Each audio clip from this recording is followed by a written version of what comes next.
नमस्कार, मैं हूं आपके साथ गजाला परवीन और आप देख रहे हैं नव भारत टाइम्स।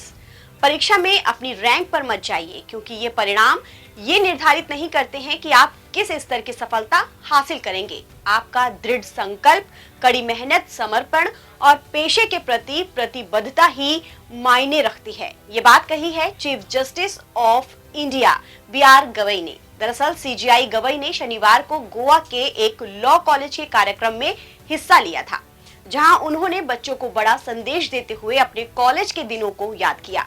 इसके साथ ही उन्होंने कार्यपालिका से जुड़े तमाम विषयों पर भी अपनी बात को रखा। उन्होंने देश में बढ़ रहे बुलडोजर एक्शन पर भी अपनी बात को रखा। उन्होंने सुप्रीम कोर्ट के हाल के दिनों में सुनाए गए फैसले का जिक्र करते हुए कहा कि मुझे गर्व है कि हमने कार्यपालिका को जज बनने से रोकने के लिए स्पष्ट दिशा निर्देश जारी किए हैं। संविधान न्यायपालिका और विधायिका के बीच सेपरेशन ऑफ पावर को मान्यता देता है। अगर कार्यपालिका को ये अधिकार दिया गया तो वो संवैधानिक ढांचे को गहरी चोट पहुंचाएगा। वहीं सीजेआई ने क्रीमी लेयर और अनुसूचित जाति में उप वर्गीकरण पर भी अपने विवादास्पद फैसले का भी जिक्र किया। इसके साथ ही सीजेआई ने अपने कॉलेज के दिनों को भी याद करते हुए कहा कि मैं एक मेधावी छात्र था, लेकिन अक्सर कक्षाएं छोड़ देता था। जब मैं मुंबई के गवर्नमेंट लॉ कॉलेज में पढ़ रहा था तो मैं कक्षाएं छोड़कर कॉलेज कंपाउंड की दीवार पर बैठा करता था। मेरे दोस्त कक्षा में मेरी हाजिरी लगाया करते थे। कानून की डिग्री के आखिरी साल में मुझे अमरावती जाना पड़ा, क्योंकि मेरे पिता महाराष्ट्र विधान परिषद के अध्यक्ष थे। उन्होंने कहा, हमारे पास मुंबई में घर नहीं था। जब मैं अमरावती में था तो मैं लगभग आधा दर्जन बार ही कॉलेज गया।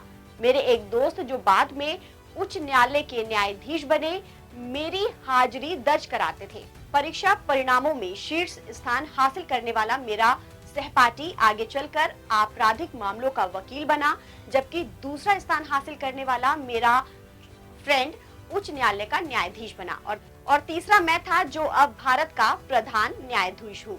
उन्होंने कहा कि वो कॉलेज गए बिना ही मेरिट सूची में तीसरे स्थान पर रहे, लेकिन किताबें पढ़ते रहे और 5 साल के परीक्षा के प्रश्न पत्र हल करते रहे। उन्होंने छात्रों को सलाह दी कि परीक्षा में अपने रैंक पर मत जाइए। परीक्षा परिणाम ये तय नहीं करते हैं कि आप क्या सफलता हासिल करेंगे। आपका दृढ़ संकल्प, कड़ी मेहनत, समर्पण और पेशे के प्रति प्रतिबद्धता है जो मायने रखती है, लेकिन आप मेरी नकल मत करना। गवई का ये संबोधन न केवल छात्रों के लिए प्रेरणादायी रहा, बल्कि संविधान और न्यायपालिका की मर्यादा को लेकर भी एक गहरी सीख छोड़ गया। ताजा अपडेट के लिए आप बने रहिए नव भारत टाइम्स के साथ।